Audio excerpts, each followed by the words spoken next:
Before we move on to analyze attacks on the second OSI layer, we have to explain one more thing. There are two kinds of devices operating in the link layer. These are hubs and switches. Hubs are still in use, though they're getting less and less popular. They differ in that they pass on the frames that they receive. When a hub receives a frame, it will get forwarded through all ports. This is called broadcast. In this case, everyone can receive the frame. But obviously, the only receiver should be the network card that the frame was addressed to. On the other hand, a switch would forward the frame through a port connected to the host identified by the MAC address appearing in the frame. Someone may ask, how does a switch know which port a given host is connected to? This is not part of a switch initial configuration. A switch learns which hosts are connected to which ports. If it doesn't have that information, it forwards incoming packets to all hosts that are connected to it. Only one of them should give a response message.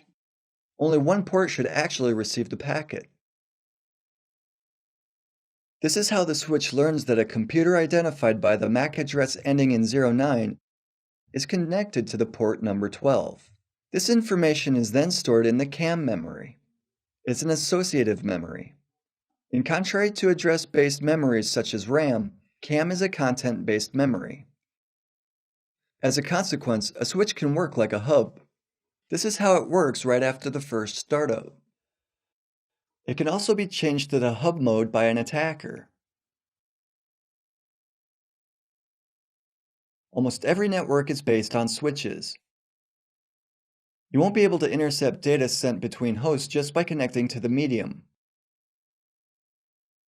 Because of the mechanism we've just described, you won't get data that's not addressed specifically to your machine. The port your computer uses won't get any needless signals. This problem is typical of wired networks. It's not present in wireless networks.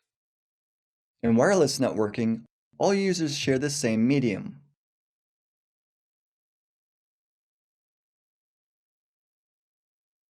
Therefore, attacks on wireless networks don't require the attacker to perform all the operations we're about to discuss, such as poisoning a victim's ARP cache.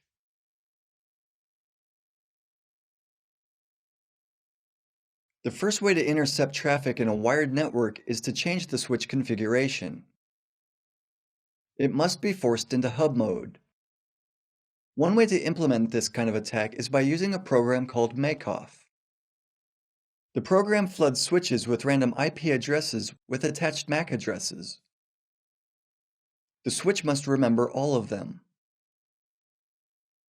Usually, users buy cheap switches, so it may be expected that the device's CAM memory will shortly be full.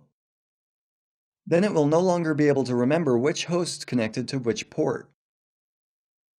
How the switch will react depends on a specific model. Some models go into the hub mode. They broadcast the packets, which ensures that the network won't go down. Newer models usually block the port that receives the flood of random IP and MAC addresses. Still, others just crash. Switch manufacturers reacted to the threat coming from the makeoff program.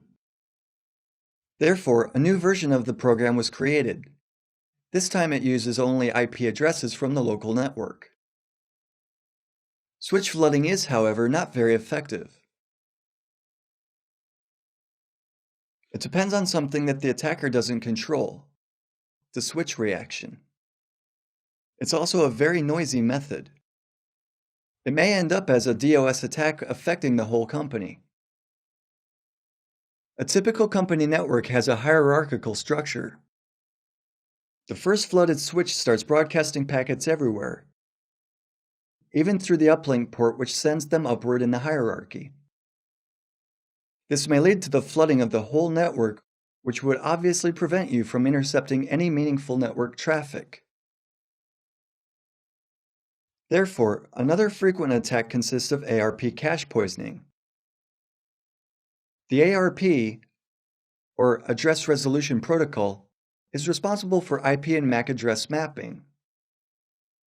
When you want to connect to a host, you don't use its MAC address, but either its IP or its name. A mechanism must exist that would change the IP you type to the MAC address, and it's done through broadcasting. If a computer learns that a MAC address ending in 09 corresponds to a machine identified with an IP address ending in 12, it will save this information. The information will be saved in the ARP cache buffer.